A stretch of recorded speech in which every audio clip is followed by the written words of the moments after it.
Namaste. Welcome back to Smriti. Today we have an esteemed scholar, academician, Dr. Lakshmi Bandlamudi with us. Thank you for being here, Lakshmi. Thank you. My pleasure. It's such exciting to be speaking with you. You know about our Smriti project, Calling on Vedic Wisdom. We are trying to bridge the ancient body of knowledge to the present times. And particularly what intrigued me about you was your background. You come from India, and also you are a professor, been in US for a long time. And I've seen some of your works. Okay. You have a book as well, and something on a journey. Here, our topic today is on pilgrimage.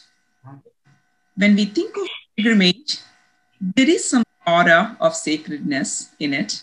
I'm eager to listen to you, what you have here, what you're doing today. Thank you very much. But with your permission, just a brief intro to our audience, Smriti audience, a few lines. Dr. Lakshmi Bandlamudi is a professor of psychology at LaGuardia Community College, City University of New York. She's an author, authored several books. To name a few, one that comes on top, very much pertaining to our topic today. That's how I was contacting you. Movements with the Cosmic Dancer, Pilgrimage to Mount Kailash and Manasarovar. And you have another book, Dialogics of Self, the Mahabharata and Culture. The History of Understanding and Understanding of History. Beautifully said. I like the title. And many more in the dialogic consciousness. Lakshmi grew up in India and immigrated to USA in 1981. She earned her MA from Columbia University and PhD from City University of New York. And she has much more accolades. Please visit her academia page, site to get more details. Coming to our topic today, pilgrimage, or to be very precise and to convey the right message, Yatra. Here's the Yatra. An art of journeying, act of journeying. It is. Where to begin? In the matrix of paths we walk, we take, is there a start or an end to it? Sure. It's a very interesting question to begin with. There are many types of, there is travel, there is adventure, there is pilgrimage. Distinct differences. And the difference is not about just your movement or a visit to a certain space. The distinction has to do with what is your intention? How do you feel in that space? See, travel is a very mechanical thing. You just hop onto the plane, go to another place, take photographs and post it on your, so it has no transformation. And secondly, you're not necessarily trying to examine your own assumptions in the world. So even if it's just a regular, tourist spot. So that is a kind of a travel. In adventure, you're seeking a thrill. You're seeking a thrill. You might be very enamored. For example, I went to Machu Picchu and it was not the usual touristy kind of go in the train and visit the site, but rather it was through pitching tents and 5 days of trekking from one spot to the other. So there is an adventure, and of course it has a certain historical meaning and everything. But as you rightly point out, Yatra is very different. In Yatra, you're entering into a whole different time and space. I mean, that is if your intention is, it is more transformative. It is more to reflect what things that I have done wrong. How do I become part of the larger cosmos? And so when you are going into these, when you undertake a pilgrimage, that would be a spiritual adventure. Because one of the beautiful lines from Tagore that I have, he says, we have to go travel far and wide in order to finally recognize the shrine within us. So it is the outer journey, as you go into the wider world, we also go deeper into our own within the self. So it is an attempt to realize higher goals. In other words, be part and parcel of the cosmic reality. We are just a tiny little minuscule, in this whole process. So in many, many yatras, we take people, particularly, there is a special uniqueness to the kind of spiritual adventure yatras that we do in India, because every geographical space, right? Whether it is a tree or whether it is a river, whether it is a mountain, they all have stories. They all have Sthala Purana. There is something significant. That space has been visited so many times, whether it is Tirupati or Chidambaram. So our orientation towards that sacred space becomes very critical, So what happens is, then you're taking an excursion not only into a space, but you're also taking an excursion into a different time zone, and it stretches. It's a sort of like a Mahakal. So even whether I'm taking a boat ride on River Ganges or Ganga, or whether I am trekking to the, Gangotri, right, or Yamunotri, and all these rivers and mountains, they have their own personalities. So you're kind of absorbing that. Yamuna is very beautiful. I've been there. She is incredibly charming, and she is very beckoning. When you look at Ganga, she's power. If had Lord Shiva not held her in her Jatajut, we can't, that force, the sound and the speed with which, the force with which she gushes, on top of the Bhagirath cave is really staggering, so everything that are myths and our Puranas, not myths, Puranas say, or why she, in Telugu we say, Ganga Devi ki dudukekuva. That means she's really very ferocious. Yes. She comes with such force. You have to sort of be overwhelmed with that. In Gangotri, you cannot even, only when she comes to the plains, Haridwar and Rishikesh, she is much more mellowed. Okay. But when you see her gushing from Gangotri, it is like, wow, Adbhut hai. This is Adbhutam, it's wonder. So so in order to sort of, how else do we imbibe that, right? So we take that pilgrimage, and many people have a kind of take a vow, undergoing the pilgrimage. When you want to go to Tirupati, you will say, I will, climb the steps and come to the, shrine. Or in many Buddhists in Kailash Mansarovar, they do Sashtanga Danda Pradakshina. For every step that you take, you prostrate, and so that means every space, your entire body is sort of covering it. And you're doing the entire body, production, right? In the parikrama. Parikrama. Yeah. So that will take for months and months, but they do it. They undertake that and do it. So what happens is, so when you are, when I go, whether it is to Kailash or Tiruvannamalai or Chidambaram or Bhadrachalam, you are also entering a space that has inspired so many mystics and poets, right? So what happens is that you are treading on their path. we don't know how to reach. But when those verses come to your ears, reach your ears, you are very kind of, quite touched by it. And you're living in that space, it's a sacred space, just as how in any household we have a puja room.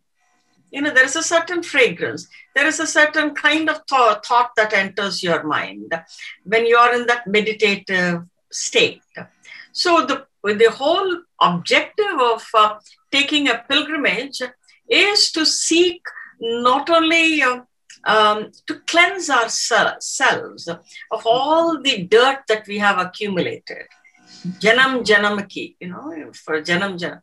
So what happens is it's like, it's not just simply a mechanical dip in river Ganges, but it is rather a prayashchit, Okay, I must have done so many mistakes in my life. Let me correct it. Please let the divine energy enter my spirit, my soul, right? And try to do the transformation. Sri Aurobindo talks of it as life divine. The life must be made divine. So what happens is, when you undertake a pilgrimage, you learn to sort of say, life itself is the life journey itself is a pilgrimage. Of course it is.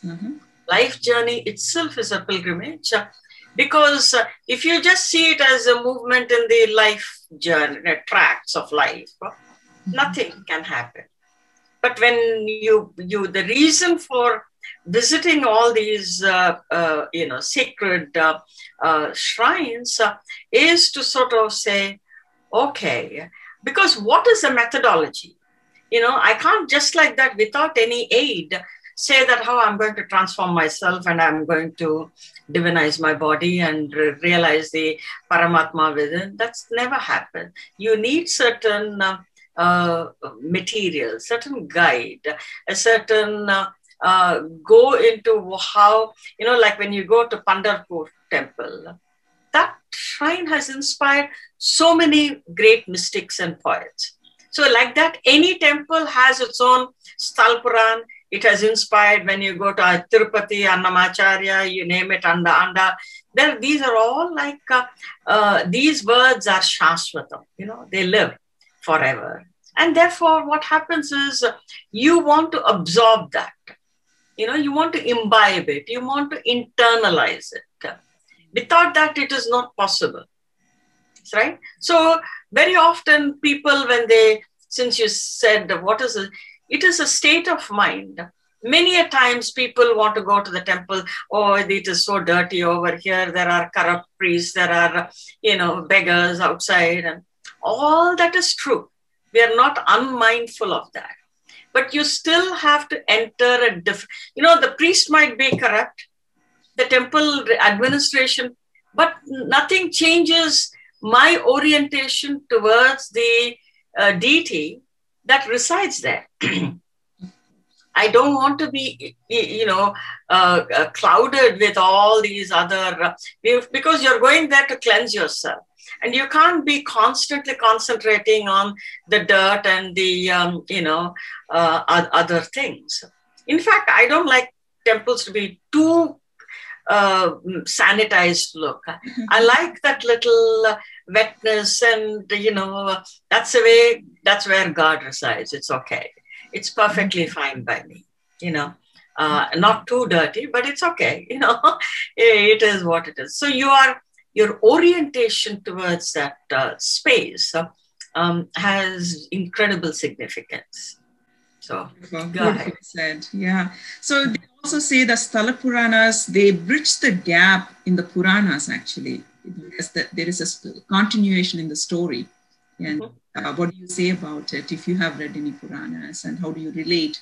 Because Sthala Puranas. Many of these major shrines, they are cited even in Shiv Puranas, Vishnu Puran, so it has an Sanatana, it is timeless. So these places, when we say Jyotirlingam, these lingams have taken it, they are Swayambhu lingams. It is by the will of God, It is not by human beings trying to sort of create an, so the vibrations are always there. So when a particular deity has been worshipped by millions of people across India, I have traveled all over, from Kanyakumari to Kashmir, from Rajasthan, from Gujarat to Manipur. I've traveled in all the, and I've been to I covered all the Jyotirlingams, 12 Dwadas Jyotirlingams temples. So these are all an attempt to sort of go deeper into the spirituality, right? And one of the beauties of traveling in India to me is each place, the rituals are different. The temple in Kerala will be very different from the temple in Andhra Pradesh, as opposed to temples in Guwahati, Assam, Kamakya temple. It's fine, or Odisha. But that is the beauty of it, right? And those sounds, when I trek to the Vaishnava Devi temple in Jammu, there is a certain, once those chantings, and they will be chanting very loudly, Jai Mata Di, Jai Mata Di, that's the way they go. And you don't feel any fatigue. You absolutely don't, whether it is Yedu Kondalavada, Venkatramana, Govinda, Govinda, or whether it is Mata Di, it's fine. It's a beauty that our gods sort of sought this much variety, in different languages, different rituals, different modes of worship. That diversity is incredibly enchanting. So if it is a bhajan in Somnath, right? In North India, the temples, we can go touch the Shivalingam, even embrace it. That's what we did in Kedarnath, any other place. But Rameshwaram, you don't enter the Garbhagudi. It's just the rules are different. Same so it's fine. Each has its own, and we have to honor that. We have to honor the stories. Every god has his or her own favorite flowers, favorite prasadam, favorite fragrance, right? We cannot offer Ketaki flower to Shiva. Whereas in Lakshmi Puja, Mogalipu, Ketaki, is something that we don't even do. Is Lakshmi Puja without that flower, Ketaki flower. Because it looks like the aloe vera. Looks like the aloe vera stems. No, it doesn't look like aloe vera. Actually, it's just like but it is incredibly fragrant. Right. Fragrance. So I am a Shiv bhakt, so sometimes I want make sure I don't even buy caved fragrance of agarbatti or something, because there is a curse on that flower by Lord Shiva. It's not suitable for Shiva worship. That doesn't mean that it can't be used for Lakshmi worship or Vishnu worship. So each one, we give Tulsi to Vishnu. We give Bel Patra, to Bilva Patram to Shiva. So in that sense, each gods have their own kind of special food, special nevedyam, special flower, special fruits, So modes of worship are very, very different. And you kind of, when you visit those temples, you are able to kind of see temples in India, because of its own, the history of the Mughal Empire and the colonial, they were the ones who retained the Sanatana Dharma. All that sort of well-being. I am more of a temple goer. There are only I won't go into it, but the spiritual leaders, there are only 2 or 3 I care about. The rest, thank you. Not that I have anything against them, but it's just if I can handle them and try to learn, I'm fine. But temple has a very special kind of, because it becomes unmediated kind of connection That's with the deity there, Mm. unmediated. No one can interfere with that. I can go, there is a certain frame of mind, and even most of these temples, the surroundings are so beautiful. If you travel in Karnataka, and I've been all those Mukambika and Sringeri and Udupi, all that places. And it is tucked in the Western Ghats. It is so beautiful. Same if you go to Uttarakhand and go, so the surroundings are just so beautiful. As we call it as Prakriti Mahima. It's the wonder of Mother Earth. You have to feel it. And then comes the same with, taking a boat ride in Ganges or something. So that's the way the pilgrimage becomes. You sort of absorb the vibrations, you absorb the fragrance, you absorb everything about it. It's a very good feeling. You kind of you cleanse yourself, you take a bath, you don't even eat, and then you go to the temple, because the first thing that you want to consume is the God's prasad. So there is a different kind of discipline. So through that discipline, we are able to sort of cultivate disciplines in other areas of life. Mm-hmm. Right? That is what is sort of, I find it critical. Go ahead. That's great. I'm trying to bring the psychology aspect into why we do what we do and how we do. Like, for example, I'm trying to take you into the conventional analysis of what people do to improve themselves. I do find a certain therapeutic value in the rituals, whether it is going on a pilgrimage or whether it is marking Shivratri and Krishna Ashtami and Ram Navami, all that. Personally, I can only speak for myself. On a festive day, your grandmother will say, don't yell at anybody. Be nice today. Today is a Pandaga day, festival, Mm-hmm. So there is a certain, so it gives you a certain anchoring point, a certain structure. When you don't have that structure, very often people, particularly this is a disease among the educated, they will say, oh, I don't care about rituals. I don't care about this. I don't care about that. But then you are wandering off without any anchoring point. Whereas for me, it gives me a certain structure, so there is a certain joy that I anticipate as Ramanavami is approaching. I mark all the days. 40 years of America doesn't change anything, whether it is, and each festive, you have to prepare the food that is unique to that particular day, last year, Shivratri, I was in Kashi. My God, the whole city was Shivamayam, it is very, very, those vibrations are incredibly powerful, So what happens is then that day I was in Banaras Indian University and they said, Naina madam, aaj to upvas karna hi padega, Shiv ji ka din hai. Today is Lord Shiva's special day. So you're also sort of, and in a way it is very cleansing. There is a reason that our grandparents kept upvas on a Ekadashi day or, some other Dvadashi day or whatever day. Yeah.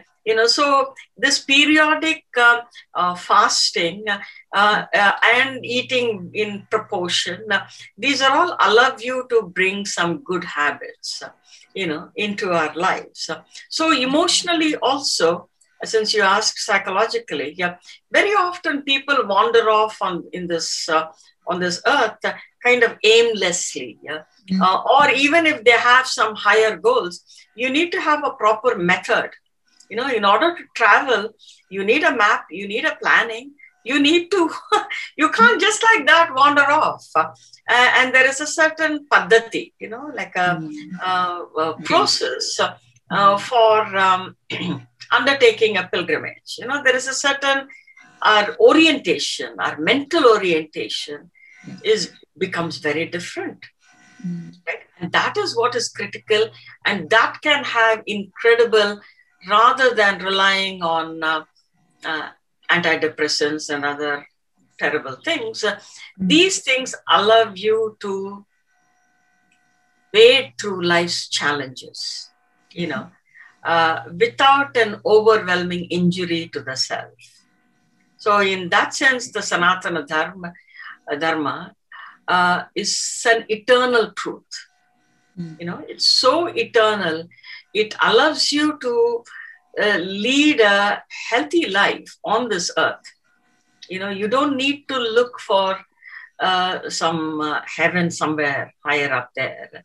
You can turn this itself as a livable thing. So gods have provided us with shastras and music and dance, and innumerable are the stories in our Sanatana Dharma. Every temple has its own sort of ritual. So you have to sort of take wonder, right? It keeps that wonder alive. And that's how I approach it. Right? Go ahead. So I was just going to bring the present ways, like take time off, go on a vacation, go to this exotic island, cruise, this. I just wanted you to kind of do a comparative, not that we are greater. I mean, the way we do is something great. I don't like that approach, but what is your comparative? I have no problem with whatever vacation. For me, wherever I go, I have traveled in many parts of the world. I enjoy each bit of it. So it is not so much. See, if you're going to think that just by taking a vacation and go lie on the beaches of Aruba, somehow you're going to just sort of change, that's not going to happen. You have to have a almost much wider kind of orientation. You could be, in my tiny little room, this could also be very transformative. It's a matter of the state of mind. It has nothing to do with where you are from, But at the same time, I don't want to just simply be cooped up, this is what COVID is doing to us. We are not able to get out. We are usually at this time, I'm always in India. And I feel a little frustrated that you're not able to go. I have a wanderlust. So the wandering in the world. So I have but you even a cruise or something, you can have a different orientation just looking at the vastness of the ocean. That can be very meditative. It depends on how the individual is orienting themselves. Not the excess of food that is available I've never taken a cruise, and my personality is such that I'm unlikely to take a cruise. But I might take it. I don't want to completely swear by it. But it is a state of mind that matters the most. Yeah. Right. Probably our Sanatana Dharma has given this extra, like backpacking. It's the tools, what you carry with you. That's right. That's right. See, because what we are told is that our intensity, right? The intensity of the desire, Ichha Shakti, right? Ichha Shakti, that will be the one that propels. So you can't go, whether I trek to Vaishnava Devi or Tirupati or Mount Kailash, you don't feel the fatigue, because there is a higher power that is dragging you there. It's so on an ordinary day, if I say I want to fast today, it just doesn't work. The tummy says no more food. But on a day of Shivratri, when I want to sort of fast, and I say I won't eat till I or whatever, then the hunger just simply disappears, right? It just doesn't even care for it. Even if the food is spread and is right in front of you, you're not so tempted by it. So all this has to do with our state of mind. So what are rituals? It is a way to bring in and cultivate discipline. For us, everything, including breathing, to you name it, it has its spiritual significance. How do I turn this body into one of the things that many, particularly in the Western world and everything, you can't be dumping some junk into your body, because you have to remember that the body is the one that houses the Paramatma. It is housed there. It is really the interior. It is a vast landscape in the interior. Our body might have the fixed kind of contours, but our inner world is infinite, right? So that needs to be, you have to be mindful. Hey, don't mess with this body. Try to keep it healthy. And that doesn't mean illness doesn't strike us. Even Sri Ramakrishna Paramahamsa to Ramana Maharshi, they were not spared of bodily ailments, right? So that, it's not like it's a guarantee that you will never fall ill. That's a myth. It's like, whatever is the divine plan, you have to accept that. So very nice. All the insights, I had so many questions, and you kind of touched on everything. So I'm just wondering. Yeah, go ahead. No, I think if you reframe it, there are more areas to be. So what was your experience in being the spokesperson? You were not assigned to be one, but as an individual, how do you bring the significance of our dharma when it comes to these kinds of pilgrimage, or did you come into any, how was your experience? See, I grew up in a household where all these festivities were observed. And it was just natural part of life to, to have Ram Navami, and for Ram Navami, you prepare, not only just preparation of Panakam and Vadapappu and Neeru Majjiga, but it is also about singing, Sampradaya Kirtanas and all that. So there is each, so I am trained in Carnatic music, so which means each, if it is Murugan Skanda festival, you are thinking about singing something in Shanmuga Priya. If it is Devi Navaratri, it is another kind of. So the compositions are so innumerable, So what happens is when you grow up with these storytelling grandmother, that's what I grew up with. What happens is it puts in the desire, the seeds are sown. Oh, I want to see that place. In fact, I remember I wrote it in my book, this is the book, Movements with the Cosmic Dancer. Yes. I wrote this in my book. My grandmother would say, Vaikuntham. So when you're a child, Ava Vaikuntham, can we go? She said, how did I do any such meritorious acts, to go to Vaikuntham? So that is a mythical space. Then she would say, but Kailasam, there is a mountain somewhere very far away. So Shiva is an all benevolent God who keeps giving boons to even the demons, Rakshasas. So what happens is that is where the seeds are sown. When these stories are told to you, you say, oh God, one day I must visit that place. Like 2 years back, I so wanted to go to Gokarna. That is the Bhukailasa. It can be inspired by the story. Ravan brought Atmalingam of Lord Shiva. And so it's exciting. right from the shores, and Ganapati comes and tries to prevent him from taking the Shivalingam all the way to Lanka. These stories are so fascinating. See, it takes you into the imaginative horizon. You're not necessarily restricted. Our Puranas are a great exercise in imagination. And they are not fixed in time and space. They just flow like a river.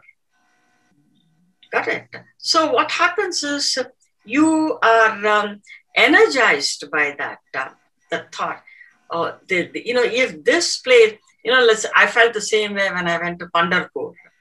I love Abhangs, and I know the story of Tukaram, Jnandev, and, Eknath and all that. And really that shrine is incredibly powerful. Very powerful, that's in Maharashtra, and you feel very blessed.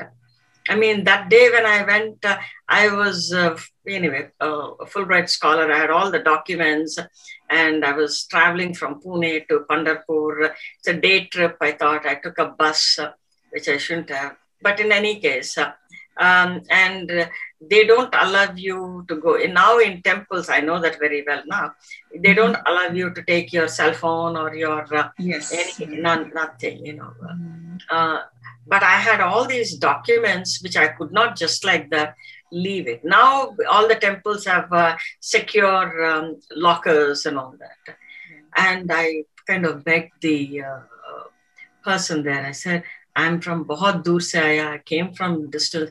If I go without getting a darshan, it'll be, acha chaliye.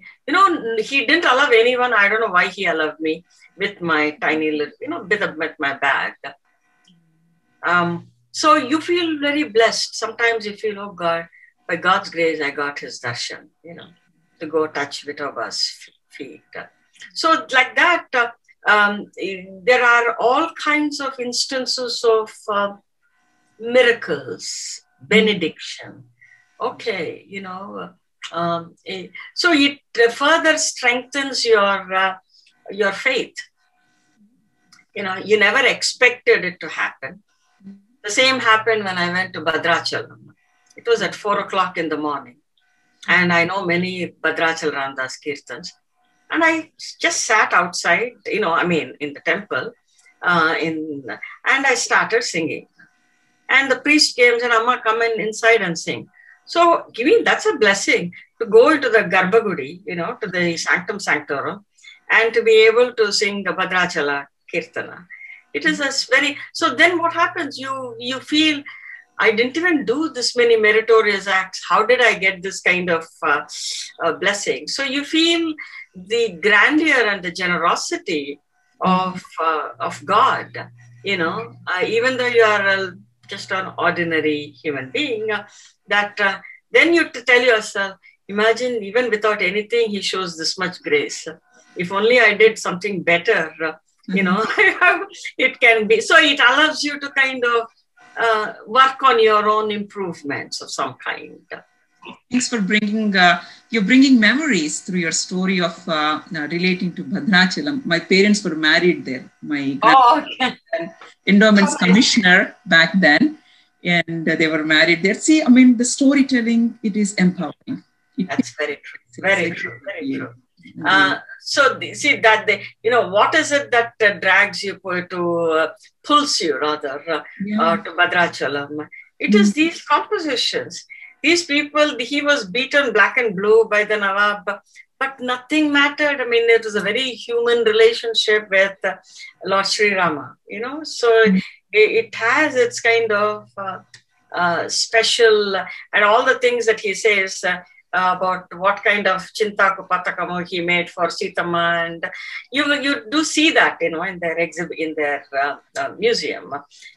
So it was made by Gopanna Bhadrachala Ramdas, and he suffered immensely, for doing that. And he was also rescued by Rama and Lakshmana, who cleared the accounts with Tanisha. and he was taken out of the jail eventually. Yeah.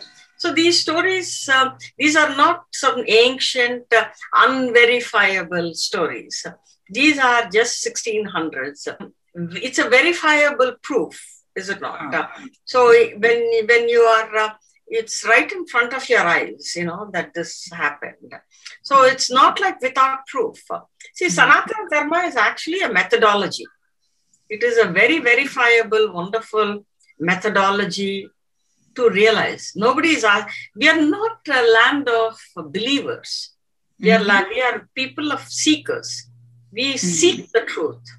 We want to verify. Is this real? Can this happen? That is a very important distinction.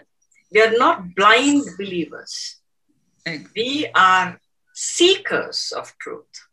So usually Hinduism or Buddhism, they tell us how to seek the truth. This is a method. So I see pilgrimage also as a kind of a method. It is a method to sort of say, okay, how do I make the transcendental God as my personal God? How do I make a transcendental God my personal God? Right? It has to be my God. Right? That process that is internalizing the Paramatma into the Jivatma you need some methods for that. You need some exercise. You need certain procedures. And when you know the story of these mystics and saints and saint poets, then you say, okay, it doesn't happen without any effort. So much struggle, right? So even going to the climbing the Tirupati temple, steps and the hills, you sort of say, okay, I leave it to you. You take me, and you're climbing. No aches and pains, nothing. You just you're willing to undergo that difficulty. Yeah, I was going to bring the physical combat we go through. So That's true. Physical combat is a way to, the reason for reading Bhagavad Gita is to sort of really figure out a way for the battle within. It's really a battle within. Right. So you read that in order to, because in our ancient literature, life itself, being born on this earth itself, is a kind of ranabhumi. It's a battlefield. So you need to come with ammunition. You can't retreat from the battlefield. That's the whole lesson of by Sri Krishna to Arjuna, right? You once you come to the battlefield, the soldier cannot run away. You have to fight the battle. Win or lose, it doesn't matter. Karmanyeva adhikarasya. So you got to do your duty. Very nice. You brought excellent insights and an empowering message about pilgrimage. And of course, we are time bound. How much can we cover? It's a vast subject and there is so much. Let me read you just a small paragraph. Give some glimpses. Walk us through. Yeah, that's what I will do. I will do that right now. One of the things with the pilgrimage is that it's more than the ascending. In Kailash Mansarovar, because this has a philosophical meaning. So ascent is, you think climbing is very difficult. Actually, coming down in that rugged area is even more difficult. Interesting. Okay. Because you can slip and fall. A boulder can come and fall on your head. But this becomes an emblem for understanding application. What has been realized or felt at the mountain top has to be brought to the plains. It has to be brought to the real life. They cannot remain disconnected.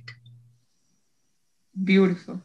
Right? They cannot remain disconnected. Then it has no value to that pilgrimage. it is really the internalization that allows. So when I finish the parikrama of Mount Kailash, so this is how I wrote about it. When the great dancer takes his spontaneous steps, the path is paved for his children. And along the way, when he extends his helping hand, one is dancing with the gods. Okay. So precious is this union, and so joyous are the movements with the cosmic dancer, and so lovely is the memory locked in the feet. Okay. The earth that I kissed in gratitude felt like perfect heaven. And this is the miracle of descent. When you know that the great dancer is your dancing partner, right? It is the miracle of descent. See, because I saw, like, the way I framed this is, Shiva is like extending his pinky finger. Okay, hold my hands and I'll take you. Without his extension of that little pinky finger, I can't go. I'm so hopeless. So then I say, when you're no longer in search of a ladder to the heaven, it is a miracle of descent. The earth itself has become wonderful. Right? When you can laugh and mock at the demigods and affirm that God is also on your side, it is a miracle of descent. You know, I don't need the Indralok. I can, once I feel the power of the God, I'm happy. When you can roam in this part of the world without any injury, it is the miracle of descent. When you feel you're part of the celestial choral dance, it is the miracle of descent. When I finally sing the song of my heart to you all, it is also the miracle of descent. So this is the sort of, to all these magical moments of union, supported by so many invisible forces, I sang a Mangalam, to Shiva after finishing the. So that's one of the, ways in which I internalized and I wrote about it. The reason that I wrote about it is I just wanted a record. Initially I would have thought life takes you in all kinds of interesting directions. As I said, when I sought the journey to Kailash, I was a mess. I was a complete mess. I could not have recovered from that kind of despondency and, insecurity. So, and going there was really, I went twice. This book is based on my first trip in 2001. So now it is 20 years since I went. So any changes in every trip you made? I mean, it's not that you are like locking some experience, but... No, each is unique in its own way. It only further expands and further reinforces, right? Your faith. So that is the bedrock, that is the sort of the anchoring point which you move on. If you don't mind, I can read you my last paragraph of the book. Is that okay with you? Absolutely, feel free. It's very nice. Because I want your audience to know what it means, because sometimes religion is so abused in the world. So that's let me read this. Certainly. Feel free. The pictures of Kailash hung on my wall respond to my needs, no matter what the hour is and what my mood is like. When I'm calm, it shows its sublime beauty. When I'm agitated, it pacifies me. When I'm thrilled, it glows. When I'm sad, it consoles me. It is a wonderful reminder that in this ephemeral world, there are some things that stand the test of time. Right? The much adored Mother Kali of Sri Ramakrishna Paramahams will continue to dance on the grounds of death only to bring new life. The supracosmic being of Sri Aurobindo's philosophical ruminations will continue to descend to earth and make life divine. The benevolent Rama of Tyagaraja will appear wherever and whenever there is music with devotion. The young Krishna of Sant Surdas will continue to be mischievous and endear our hearts. The handsome Giridhar of Meera's longing will continue to play the flute, much to our delight. The Lord of Dance will continue to depict all the wondrous forms of the universe. The gods of the unsung heroes and unheard devotees will prevail. The Lord of Kailash will continue to be my father, small f, and father, capital F. This is the dance of the soul. And these are my movements with the cosmic dancer. That is how the book concludes. Very touching, beautiful, very nice. And see the power of storytelling. And of course, the pilgrimages make these opportunities, create these opportunities. That's right. No wonder, but they said it bridges the gaps in the Puranas. Right. It's a contribution, very nice. I had several questions, but in a way you covered all the aspects, so no need about touching those. So I put my questions away. On a last note, what is your message to people, your personal message? There is no standard way. Many people kind of blatantly say that, oh, you don't need to visit those places. You stay put in your place. So how do you say we need to go to preserve some landscapes and you really need to touch them physically? You know, the reason many people may or may not, their circumstances might be very different. Yes. Yeah. And even some people may not necessarily have the desire. So they use this as a cover to, or some people are just irritated by the noise and the dirt and whatever. So if they don't want to go, you know, why do we want to give them the message? In fact, right now there is this glacier, in fact, I don't want people to just simply see this as a touristy thing, because you're really harming the environment.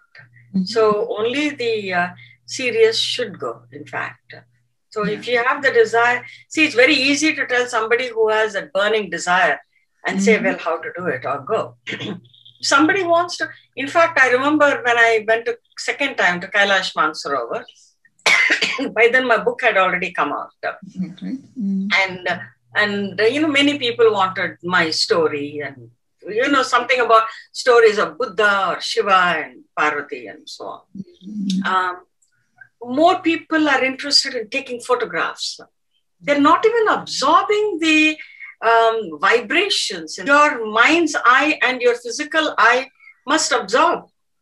People give these excuses in many different ways. Right, yeah. But a mechanical visit to the temple alone is not going to do much to transform you. That's also true. Mindset. So you have to go in with a certain intention, with a certain ichcha, with a certain desire to imbibe it, you know, to feel it. I mean, that's what I think is more important than go to the temple or not go to the temple, or go for a Tirtha Yatra or not a Tirtha Yatra. You know, that would be my take, rather than just simply, I don't want to tell people, go on a pilgrimage, no. I mean, if they want, if they ask me, I will, of course, like how I'm talking with you. But if they don't have the desire, I'm not interested in telling them the virtues. You choose your path. Whatever path suits you, you do it. If temple kind of doesn't fulfill your need, so be it. Yeah. I have a general, as a philosophical issue, when you don't take into the account the concrete lived life, and you just want to live in some abstraction, I don't find a value in that. Right. So I could care less about Vedanta retreats, you know, in a 5-star hotel. Thank you. I would rather go to the temple and sit on that platform and listen to some, you know, Bhagavad telling a story. I'm much more happier there. Right, you know? right. So that's yes. Again, all in a nutshell, it is all about the storytelling. You know, in days, only certain people fit people or whatever. I mean, they say the astrological, some people travel, they're born to travel and share. So that's how few people would visit and come back to the village and share about the expansive. Very true. That's very true. And so we knew that there was a place that existed, and this was the experience. And, that's the landscape was pictured in the community gatherings. Yes. Do a aradhana even after a pilgrimage, just the storytelling, what happened, where did they go? And this is how we should really acknowledge and... Very true. Very true. But now I think some pictures might add. That's true. I mean, the pictures, there are so many, sort of going into the Mansarovar. Yeah. Right, being playful at Mansarovar, right? In Mansarovar, right? Those things are, sort of the mountain itself, like for example, Dolmala. I mean, this is the northern face of Mount Kailash. So these things are now available so much that it's, one is I call it the Rajatadri. This is Hemadri, the golden glow.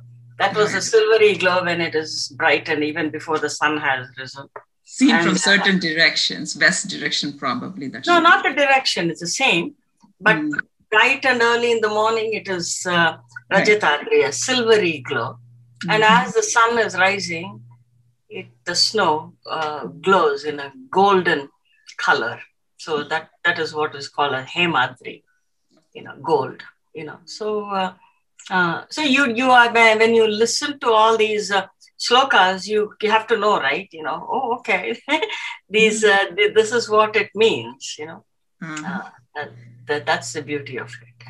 So just a beautiful hour spent with you. Thank you so much. Thank you very much. It's a true pleasure and an honor to speak with you and with your audience. Thank you so much. Thanks a lot. And we should continue. The dialogue has to happen. There is yes, of course. Sure. My pleasure. That is how we preserve, and that's how the Smriti. It's like you remember and you retell and retell. It goes. And the beauty of life. Thank you very much. Truly an honor. Namaste. Namaste. Thank you all. Thanks for visiting. Please visit our website, smriti.upaasana.net. There is a wealth of information, such conversations, engaging scholars. They are sharing a lot in different aspects. We are trying to preserve our ancient body of knowledge at Smriti. And visit us again, support, subscribe to our YouTube channel, share about the information. Thank you all. Namaste. Thank you. Namaste.